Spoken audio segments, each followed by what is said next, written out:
Welcome back everyone. Today I'm going to be going over my top 5 worst albums of 2023. This year was very experimental for me. I tried out a lot of new genres and styles, some of which I liked, while others not so much. Anyways, make sure to leave a like and subscribe as I'm trying to hit 100 subscribers by the end of the year. But yeah, please enjoy the video. At number 5 is YYYYDDMM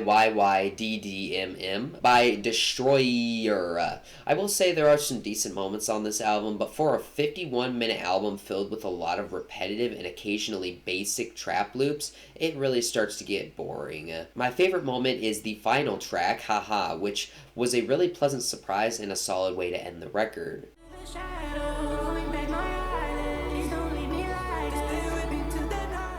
Skrillex released 2 albums this year, Quest for Fire and the one I'm about to talk about, Don't Get Too Close. Now initially I didn't like either record, however as time has gone on, I do feel I was a bit too harsh on Quest for Fire. I actually think it's a really solid and well produced record. However, I can't really say the same about Don't Get Too Close. It just feels like an attempt at making a catchy pop album but in the style of Skrillex, and it really just doesn't really work. To me, this record is filled with a lot of boring and forgettable tracks.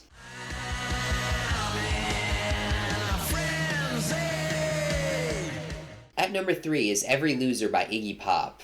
This one is an interesting one because it was one of my many attempts at experimenting with a new style of music, and personally this one did not work out. I will say, objectively speaking, I don't think this is the worst thing ever. The main reason why this is at number 3 is because I just don't really like the style of this type of music, and that's why it lands at number 3.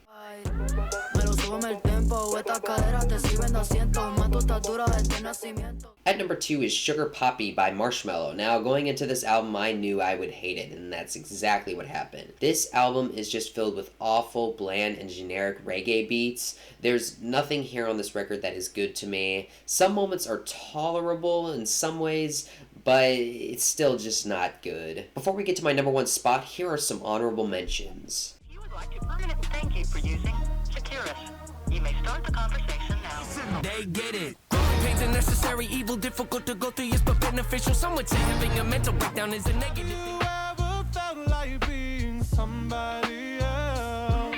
But he ain't even been on there no more. He been trying to stop the violence. At number 1 is I Rest My Case by Youngboy Never Broke Again. This record is not good. I don't really think the bars are good at all. The vocals are pretty bad throughout, and the majority of the record is just filled with really boring trap beats. I hope you all enjoyed this video. Be sure to leave a like and subscribe. Again, I'm trying to reach 100 subscribers by the end of this year, so please help me out. But yeah, see ya.